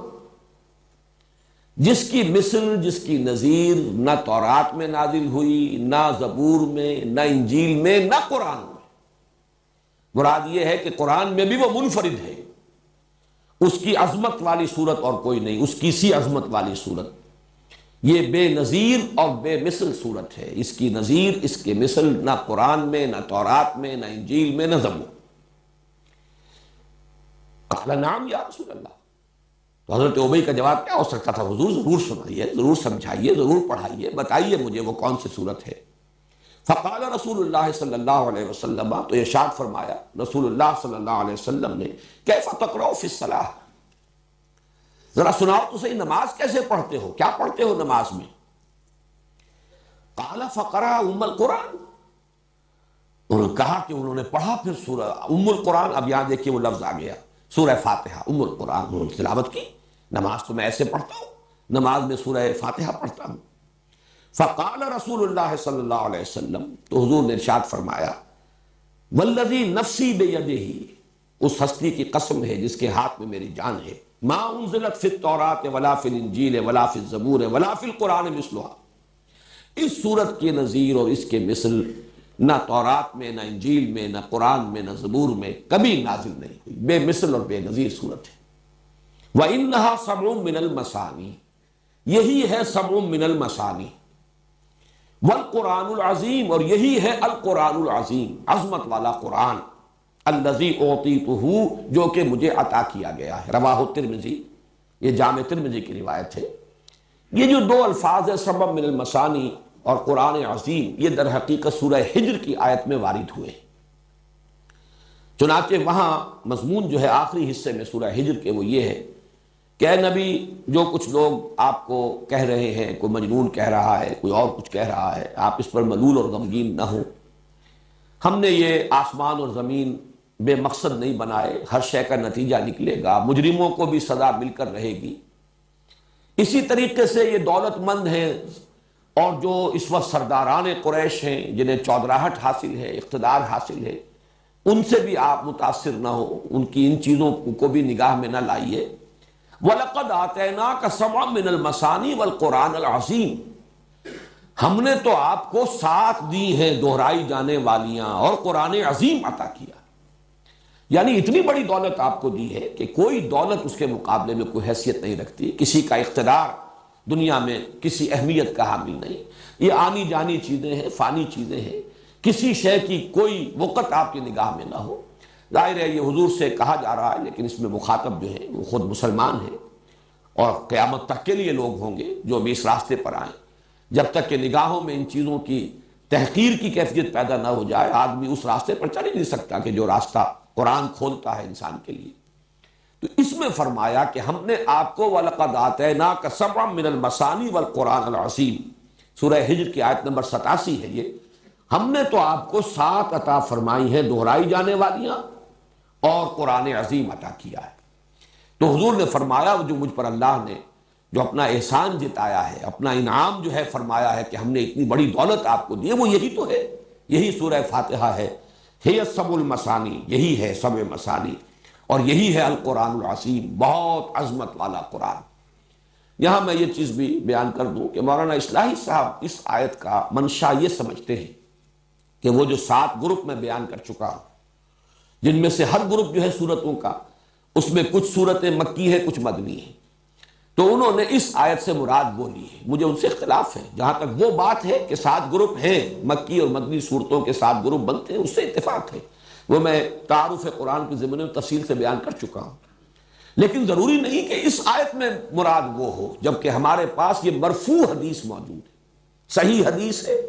قول ہے محمد الرسول اللہ صلی اللہ علیہ وسلم کا۔ تو ہمیں اس سے ادھر ادھر ہونے کی ضرورت نہیں ہے، بلکہ تقاضا ہے کہ ہم اس کے ساتھ اس سے ادھر ادھر نہ ہو۔ باقی اپنی جگہ پر وہ کہ 7 گروپ ہیں، 7 منزلیں ہیں، یہ اپنی جگہ ہے، لیکن یہ اور خاص طور پر یہ بالاتفاق یہ جو صورت ہے سورہ ہجر، یہ تو مکی صورت ہے۔ مکی صورت میں ابھی پورا قرآن نازل کیا ہوا تھا، ابھی وہ 7 گروپ تھے ہی کہاں۔ ابھی تو یوں سمجھیے سورہ ہجر جو ہے وہ تو قرآن حکیم کی مکی صورتوں میں بھی ابتدائی دور کی مکیات میں سے ہے، اس لیے کہ یہ بالکل ابتدائی دور کی بات ہے کہ حضور کو مجنون کہا گیا۔ بعد میں تو کسی نے مجنون نہیں کہا، پھر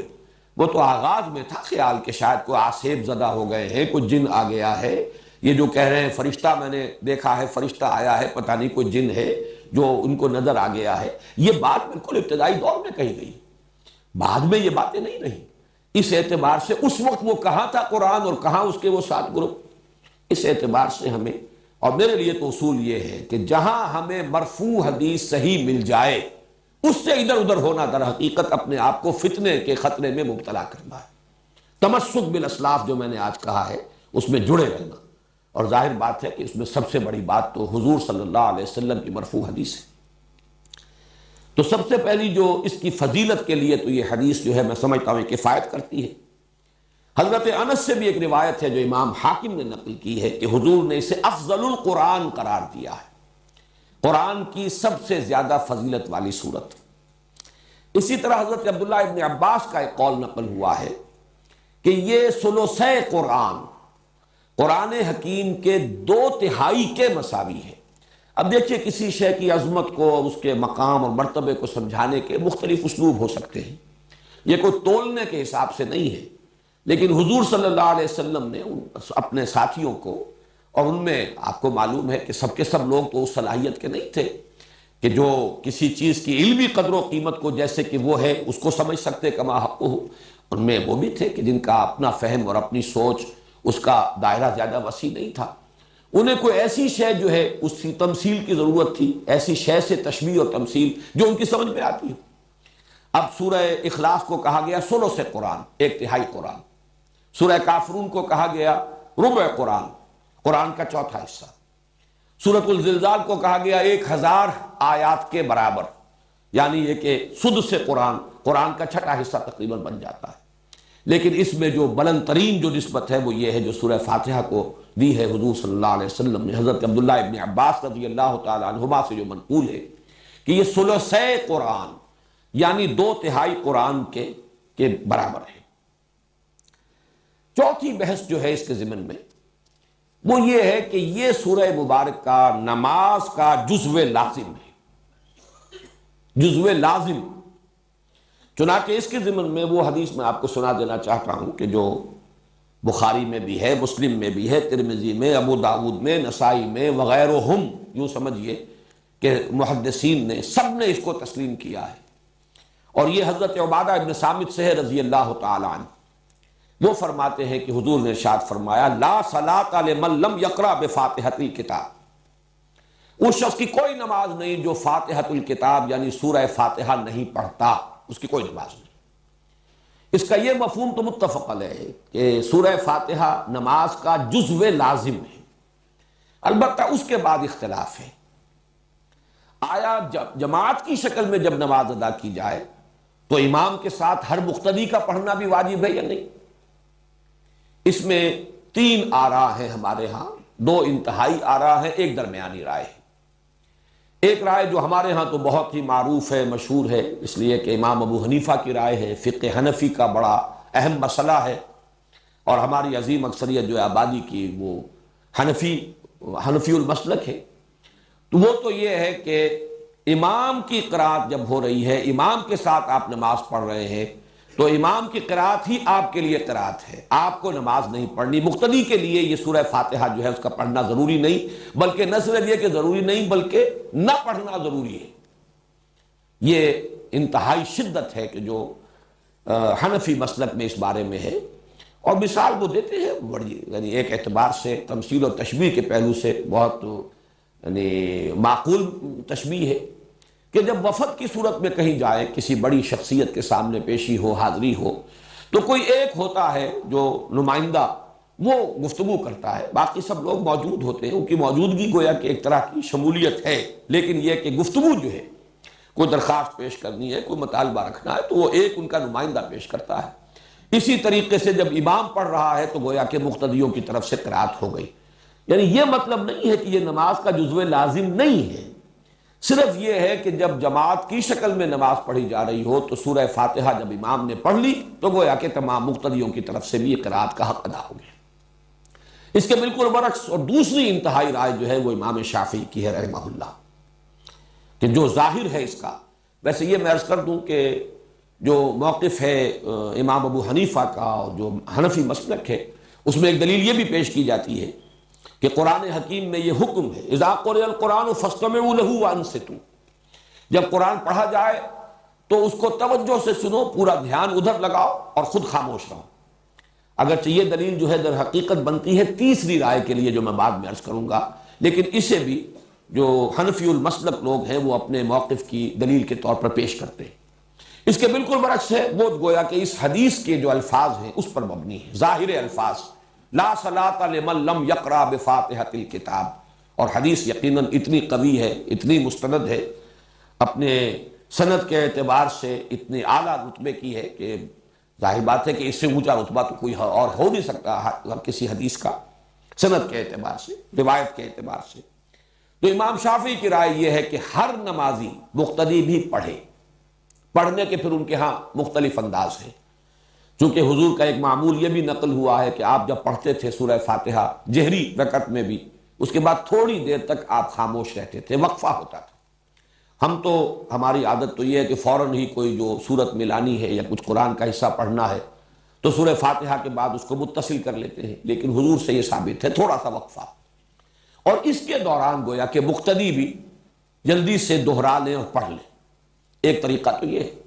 اور ایک یہ ہے، اور یہ بھی حضور کے معمول کے ساتھ مناسبت رکھنے والا ہے کہ آپ نماز میں سورہ فاتحہ پڑھتے تھے تو ہر آیت پر رکتے تھے۔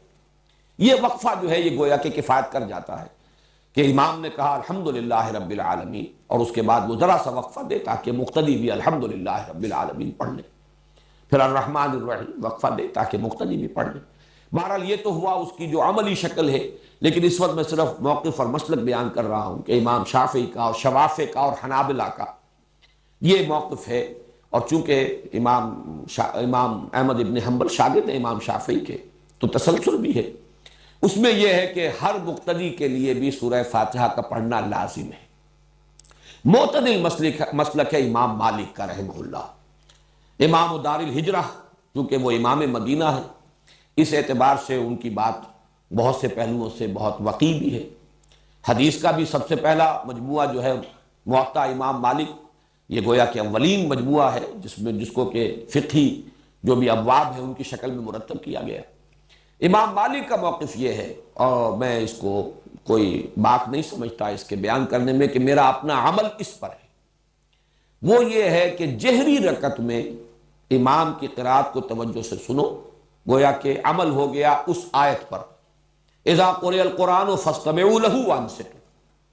البتہ سری رکعت ہے، اس میں خود سورہ فاتحہ پڑھو، اس لیے کہ اس وقت آپ سن نہیں رہے۔ لیکن یہ کہ ہمارے ہاں بعض جو مفتی حضرات ہیں، حنفی مفتی حضرات، وہ اس میں بہت شدت سے کام لیتے ہیں کہ فرض کیجئے کوئی رکعت آپ کی چھوٹ گئی تھی، پہلی رکعت رہ گئی تھی، آپ دوسری میں شریک ہوئے، تو اب اگر آپ اپنی رکعت پہلی جو ہے پڑھنے کے لیے، جبکہ باقی نمازی فارغ ہو گئے، سلام پھر چکا، امام سلام پھر چکا، اب آپ کھڑے ہو کر جو رکعت پڑھ رہے ہیں، تو شدت کی انتہا یہ کہ اس رکعت میں بھی سورہ فاتحہ مت پڑھو، صرف اتنی دیر کھڑے رہو جتنی دیر کے سورہ فاتحہ پڑھی جاتی ہے۔ اب یہ چیز جو ہے میرے نزدیک انتہا پسندی والا معاملہ ہے بالکل اس معاملے میں۔ بہرحال درمیانی مسلک یہ ہے، لیکن یہ کہ اس وقت جو کچھ مجھے بیان کرنا تھا یہ میں نے بیان کر دیا، اس لیے کہ یہ عملی مسئلہ ہے، بہت سے حضرات کو اس سے سابقہ پیش آ سکتا ہے، لیکن یہ کہ اصل بات جو اس وقت جو میری بحث تھی وہ یہ کہ یہ نماز کا جزو لازم ہے۔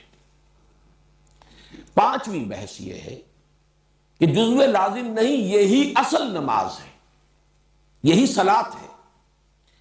اس اعتبار سے ایک حدیث قدسی جو ہے اس کا ذرا رکھو یہاں پر، جو لگا دو اب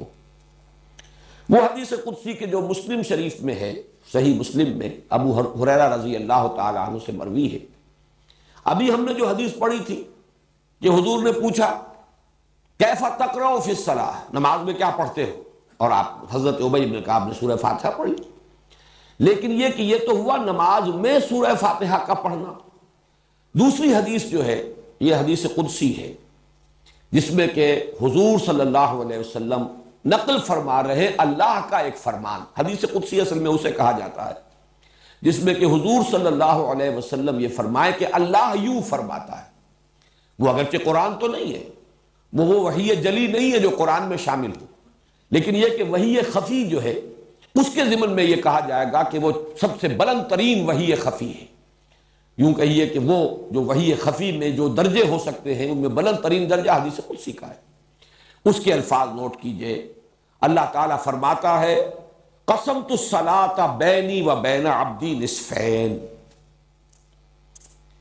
میں نے نماز کو تقسیم کر لیا ہے اپنے اور اپنے بندے کے مابین دو نصفوں میں، دو آدھے آدھے حصوں میں۔ فنصفها لی ونصفها لعبدی، تو اس کا آدھا حصہ تو میرے لیے ہے اور آدھا حصہ آگے وہ بڑھاؤ، نصفها لعبدی، اور اس کا آدھا حصہ میرے بندے کے لیے۔ اور اس کے بعد فرمایا جو نیچے الفاظ ہیں وَلِعَبْدِي مَا سَأَلَ، اور میرے بندے کو مل گیا، میں نے عطا کر دیا، جیسے انگریزی میں کہتے ہیں گرانٹڈ، میں نے بندے کو دیا، وَلِعَبْدِي، میرے بندے کا ہو گیا مَا سَأَلَ، جو اس نے مانگا۔ یہاں پہ حدیث قدسی تو ختم ہو جاتی ہے، البتہ پھر حضور صلی اللہ علیہ وسلم وہ یہاں درج نہیں ہے، بس رہنے دو۔ حضور نے پھر اس کی وضاحت فرمائی، اذا قال العبد الحمد للہ رب العالمین یقول اللہ تعالی حمدنی عبدی، جب بندہ کہتا ہے الحمدللہ رب العالمین تو اللہ فرماتا ہے میرے بندے نے میری حمد کی۔ وَإِذَا قَالَ الْعَبْدُ، اب جب بندہ کہتا ہے الرحمن الرحیم یقول اللہ تعالی، فرماتا ہے اللہ تعالی اثنى علی عبدی، میرے بندے نے میری ثنا کی۔ جب بندہ کہتا ہے مالک یوم الدین، قال اللہ تعالی، اللہ فرماتا ہے مجدنی عبدی، میرے بندے نے میری بزرگی بیان کی، میری عظمت بیان کی۔ اب یہ تین چیزیں جو ہے، تین آیات گویا کہ یہ کل کی کل اللہ کے لیے ہوئی، اللہ کی حمد، اللہ کی ثنا، اللہ کی تمجید، تحمید تمجید ثنا اللہ کے لیے۔ جب بندہ کہتا ہے ایاک نعبد و ایاک نستعین، قال اللہ تعالی، اللہ فرماتا ھذا ما بینی و بین عبدی ولعبدی ما سأل، یہ میرے اور میرے بندے کے مابین ہے۔ یہاں پر آ کر گویا کہ ایک چیز جڑ گئی ہے، یہ میرے اور میرے بندے کے مابین ہے، اس لیے کہ ایاک نعبد اللہ کے لیے ہے، ایاک نستعین مدد کس کو درکار ہے، بندے کے لیے ہے، عبادت اللہ کے لیے اور مدد بندے کے لیے ہے۔ استعانت کا رخ بندے کی طرف ہے، عبادت کا رخ اللہ کی طرف ہے، لہذا چوتھی آیت کے بارے میں فرمایا ھذا ما بینی و بین عبدی ولعبدی ما سأل، اور میرے بندے کے لیے ہے جو اس نے مانگا، اس نے میری مدد چاہی اور میں نے گرانٹ کر دی، گرانٹڈ، میری مدد اس کے شامل حال رہے گی۔ اس کے بعد فرمایا وَإِذَا قَالَ الْعَبْدُ، بندہ کہتا ہے اهْدِنَا الصِّرَاطَ الْمُسْتَقِيمَ صِرَاطَ الَّذِينَ أَنْعَمْتَ عَلَيْهِمْ غَيْرِ الْمَغْضُوبِ عَلَيْهِمْ وَلَا الضَّالِّينَ، قال اللہ تعالی ھذا لعبدی ولعبدی ما سأل، یہ کل کا کل میرے بندے کے لیے، اس نے مجھ سے ہدایت طلب کی ہے، اس نے مجھ سے ہدایت مانگی ہے، میں نے اس کو ہدایت دی۔ تو یہ در حقیقت بہترین تجزیہ ہے اس سورہ مبارکہ کا۔ ایک مرتبہ پھر کرو، ایک پلڑا نمایاں کر دو پہلی مرتبہ اور پھر دوسرا پلڑا۔ اس کو ہم انشاءاللہ تعالی اس کی کچھ فوٹو سٹیٹ بھی نکلوائیں گے اور یہ آپ حضرات کو ہم دے دیں گے بعد میں۔ اس وقت ذرا دوبارہ نوٹ کر لیجئے۔ دیکھیے ترازو کی شکل میں، اگرچہ ہمارے ایک دوست نے جو آرٹ کی تعلیم امریکہ سے حاصل کر کے آئے ہیں، اس سے زیادہ آرٹسٹک فارم میں بھی بنا دیا ہے اس ترازو کو، لیکن یہ زیادہ سمجھ میں آنے والی بات شاید عام لوگوں کی زیادہ نزدیک ہو۔ ذرا پہلا پلڑا رکھو نا، ادھر لاؤ، دیکھیے یہ جو ترازو کی ڈنڈی ہے، اس کے درمیان میں یہ واو لگا ہوا ہے اوپر، یہ گویا کہ اس ترازو کی مٹھ جس کو کہ پکڑا جاتا ہے، ترازو کو جس سے پکڑا جاتا ہے، جس سے وہ ہینگ کرتی ہے، اس کے ادھر وہ آدھا حصہ ہے ڈنڈی کا ایاک نعبد، اور اس کے ساتھ وہ 3 زنجیروں سے پلڑا ہے۔ یہ 3 آیات ہیں، الحمدللہ رب العالمین الرحمن الرحیم مالک یوم الدین۔ ابھی ادھر ہی رکھو نا، کہاں لے کے جا رہے ہو، ذرا اور اوپر کرو اس کو۔ یہ نصفہا لی، اسی لیے اس ترازو میں آپ نے دیکھا کہ ان تینوں آیات کو میں نے لکھوایا ہے نیچے سے اوپر کی طرف، ان کا رخ کدھر ہے؟ یہ تینوں آیات جا کر جڑتی ہیں ایاک نعبد۔ ان تینوں آیات کا منطقی نتیجہ یہ ہے الحمدللہ رب العالمین الرحمن الرحیم مالک یوم الدین، ان تینوں کا منطقی نتیجہ ایاک نعبد۔ اے اللہ ہم تیری ہی بندگی کرتے ہیں، تجھ ہی سے مدد مانگتے ہیں، نہیں تیری ہی بندگی کرتے ہیں اور کریں گے۔ اب دوسرا پلڑا لاؤ، وَإِيَّاكَ نَسْتَعِينُ، اور ہم تجھ ہی سے مدد چاہتے ہیں اور تجھ ہی سے مدد چاہتے رہیں گے۔ اس کی پھر آیات میں نے لکھوائی ہیں اوپر سے نیچے کی طرف، اس لیے کہ یہ اس کی تشریح اور تفصیل ہے۔ اهدنا الصراط المستقیم صراط الذین انعمت علیہم غیر المغضوب علیہم ولا الضالین۔ یہ 3 زنجیریں ہیں جن سے یہ جو استعانت والا پلڑا ہے اور ہدایت طلب کرنے والا پلڑا ایاک نستعین کے ساتھ منسلک ہے۔ اب دوبارہ غور کیجئے، جو اس کے اوپر عنوان ہم نے قائم کیا ہے حضور کی نقل کردہ حدیث قدسی، اللہ تعالیٰ کا فرمان قسمت الصلاۃ بینی و بین عبدی نصفین، میں نے تقسیم کر دیا ہے نماز کو اپنے اور اپنے بندے کے مابین آدھا آدھا، 2 نصف، اور اس قدر مکمل تقسیم ہے یہ کہ واو درمیان میں ہے، اور اس واو کے ساتھ ایک ڈنڈی کا ایک سائڈ، ڈنڈی کا دوسرا سائڈ، ایاک نعبد و ایاک نستعین، اور یہ 3 آیات الحمدللہ رب العالمین الرحمن الرحیم مالک یوم الدین اور ایاک نستعین کے ساتھ اهدنا الصراط المستقیم صراط الذین انعمت علیہم غیر المغضوب علیہم ولا الضالین۔ بس ایک فرق نوٹ کیجئے کہ یہ جو دعا ہے اصل نماز، اس لیے کہ نماز کا اصل مفہوم کیا ہے، نماز کے بارے میں یہ تھوڑی سی وضاحت میں کر دوں۔ صلاۃ کا لفظ جو ہے اس کا لغوی مفہوم تو ہے سب سے زیادہ حرارت حاصل کرنا، آگ تاپنا۔ اس سے اصل مقصود کیا ہے یہ میں پھر کبھی اس کو کسی اور موقع پر تفصیل سے عرض کروں گا، اس وقت ہمارے مضمون سے یہ بات ذرا زیادہ ہٹ جائے گی۔ لیکن اس سے جو مراد لیا گیا ہے صلاۃ سے، الصلاۃ والدعاء، یا صلاۃ کے معنی ہے متوجہ ہونا، اور یہ صلاۃ کا لفظ دونوں طرف استعمال ہوگا۔ بندہ متوجہ ہوتا ہے اللہ کی طرف تو دعا، درخواست، اپنے لیے کچھ مانگنے کے لیے، لہذا بندے کی طرف سے جب صلاۃ کا لفظ آئے گا تو دعا اور کچھ طلب کرنا، درخواست پیش کرنا۔ بندہ جب متوجہ اللہ جب متوجہ ہوتا ہے بندے کی طرف، عنایت، شفقت، رحمت، یہ عنایت، شفقت اور رحمت یہ اللہ کی صلاۃ ہے، اور دعا اور اللہ سے درخواست کرنا اور مانگنا یہ بندے کی صلاۃ ہے۔ اسی لیے صلاۃ علی کا لفظ آئے گا، هو الذی یصلی علیکم وملائکتہ، اے اہل ایمان اللہ تم پر جو ہے متوجہ ہوتا ہے اپنی عنایتوں کے ساتھ، اپنی رحمت کے ساتھ، اپنی شفقتوں کے ساتھ۔ یہی ہے جو ہم کہتے ہیں اللہم صل علی محمد وعلی آل محمد، پروردگار بھیج درود، کیا معنی؟ اپنی رحمتیں، اپنی شفقتیں، اپنی عنایتیں نازل فرما محمد صلی اللہ علیہ وسلم پر۔ لیکن بندے کے لیے جب لفظ آئے گا تو لفظ توجہ جو ہے وہ گویا کہ مشترک ہے،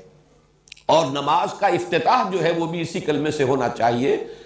انی وجہت وجہی للذی فطر السماوات والارض حنیفا وما انا من المشرکین۔ بندہ متوجہ ہوگا تو اللہ سے مانگے گا، دعا کرے گا، استغفار کرے گا، اللہ سے سوال کرے گا۔ اسی لیے میں نے وہ نام آپ کو گنوائے تھے۔ یہ سورت جو ہے سورت الدعاء ہے، یہ سورت الصلاۃ ہے، یہ سورت السؤال ہے، یہ سورت المناجات ہے۔ تو اس نماز کا اصل حصہ جزو لا ینفک، بلکہ اصل نماز یہ سورہ فاتحہ ہے۔ فرق یہ ہے کہ اس مصحف کا اختتام ہوتا ہے معوذتین پر، وہاں پر قل کا لفظ آیا ہے، قل اعوذ برب الفلق، قل اعوذ برب الناس، یہاں قل کا لفظ نہیں آیا، بلکہ یہ کہ دعا گویا کہ تلقین کر دی ہے اللہ نے، اور اس کا جو اصل سبب ہے وہ میں اپنی اگلی بحث میں بیان کر رہا ہوں۔ لیکن اس وقت اس تجزیے کے حوالے سے چند مباحث ہیں جو اختلافی ہیں، ان کو ذرا اچھی طرح سمجھ لیجیے۔ پہلا اختلاف یہ ہے کہ آیت بسم اللہ سورہ فاتحہ کا جز ہے یا نہیں۔ اس میں بھی مدینہ، بصرہ اور شام کے قراء، قرات خود اپنی جگہ پر ایک بہت بڑا فن ہے، ان کی رائے اور امام ابو حنیفہ کی رائے یہ ہے رحمہم اللہ، ان تمام ائمہ قرات پر بھی اللہ کی رحمتیں ہوں، امام ابو حنیفہ پر بھی اللہ کی رحمتیں ہوں، ان کی رائے یہ ہے کہ آیت بسم اللہ صرف سورۃ النمل کا جز ہے، جہاں حضرت سلیمان علیہ السلام نے جو خط لکھا تھا ملکہ سبا کو،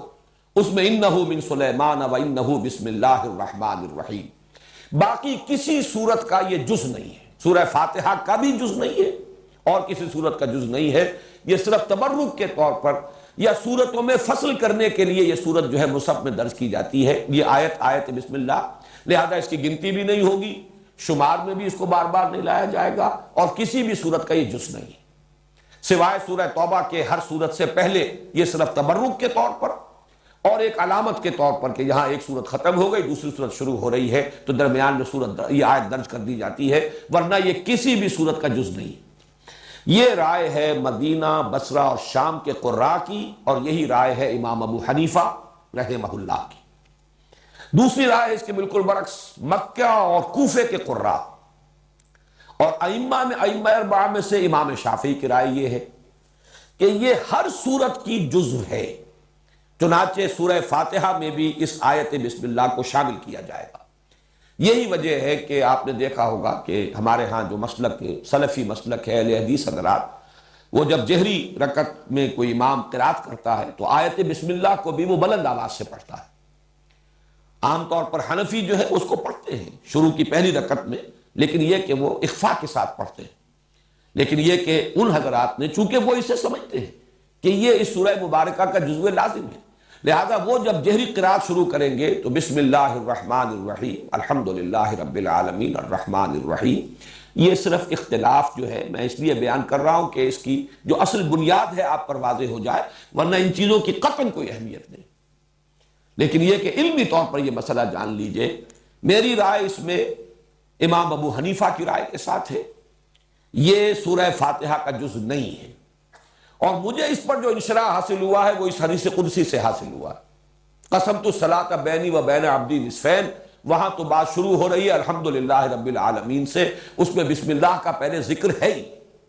اس اعتبار سے پورا انشراح صدر ہے مجھے کہ آیت بسم اللہ سورہ فاتحہ کا جز نہیں ہے، سورہ فاتحہ شروع ہوتی ہے الحمدللہ رب العالمین سے۔ دوسرا جو اختلاف ہے وہ اس سورہ مبارکہ کی تعداد آیات کے بارے میں ہے، تقریباً اس پر اجماع ہے، اور اس حدیث کی وجہ سے اجماع ہو جائے گا لا محالہ، سبع من المثانی یہی ہے، تو جب سبع من المثانی یہ ہے تو 7 آیتیں ہیں اس میں کسی شک و شبے کی گنجائش نہیں رہی، لیکن میں آپ کو صرف یہ چونکہ شاذ آراء بھی موجود ہیں لہذا وہ بتا رہا ہوں، بعض لوگوں کے نزدیک 6 آیات بھی ہیں، وہ آخری جو 2 آیات ہم سمجھتے ہیں عام طور پر صراط الذین انعمت علیہم غیر المغضوب علیہم ولا الضالین سے ایک ہی آیت شمار کرتے ہیں، تو گویا کہ اب وہ 7 کے بجائے 6 رہ گئی۔ ان میں سے بعض حضرات وہ ہیں کہ جو ان دونوں آیتوں کو ایک شمار کرتے ہیں لیکن آیت بسم اللہ کو شامل کر لیتے ہیں، پھر 7 ہو گئی۔ آیت بسم اللہ الرحمن الرحیم ایک آیت، اس کے بعد الحمدللہ رب العالمین دوسری آیت، یوں اگر شمار کریں گے تو آخری دو آیتیں جو ہیں ان کو اگر ایک شمار کر لیا جائے، صراط الذین انعمت علیہم غیر المغضوب علیہم ولا الضالین، تو پھر تعداد وہی 7 رہ جائے گی۔ بعض حضرات یہ جو درمیان والی آیت ہے، یہ جو ڈنڈی ہے اس ترازو کی،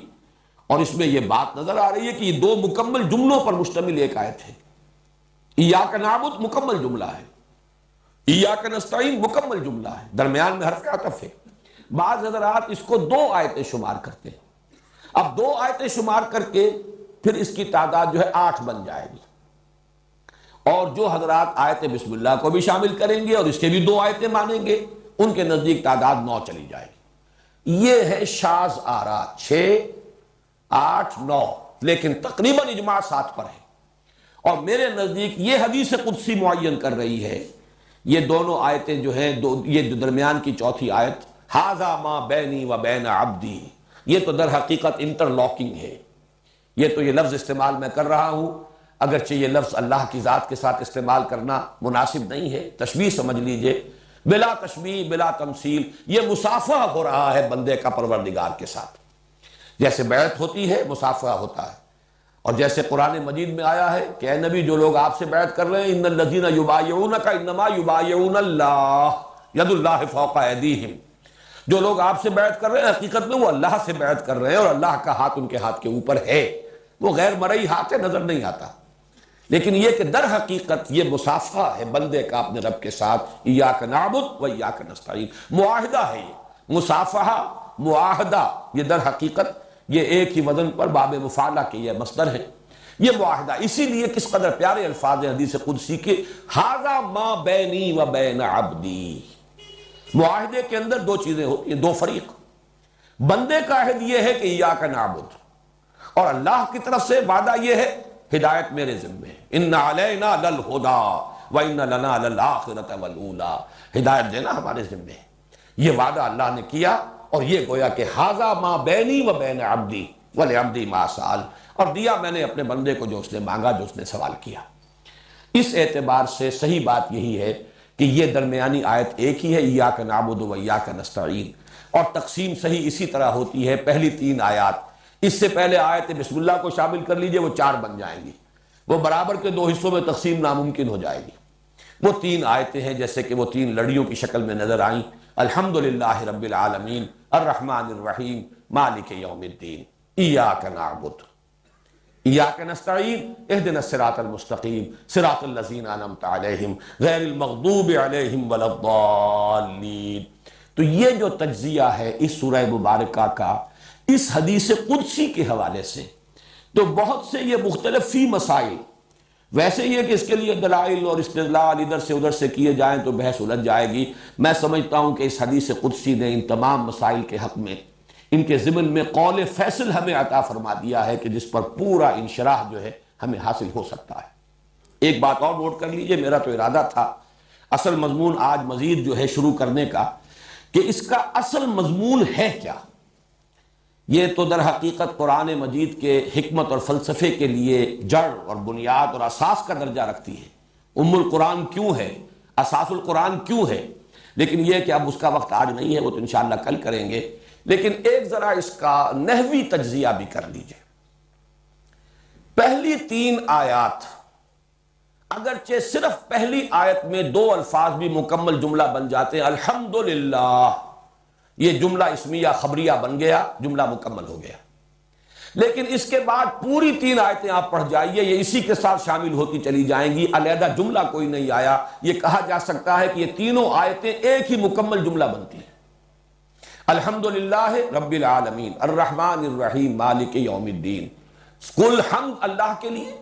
جو تمام جہانوں کا رب ہے، جو رحمان ہے، جو رحیم ہے، جو جزا و سزا کے دن کا مالک ہے۔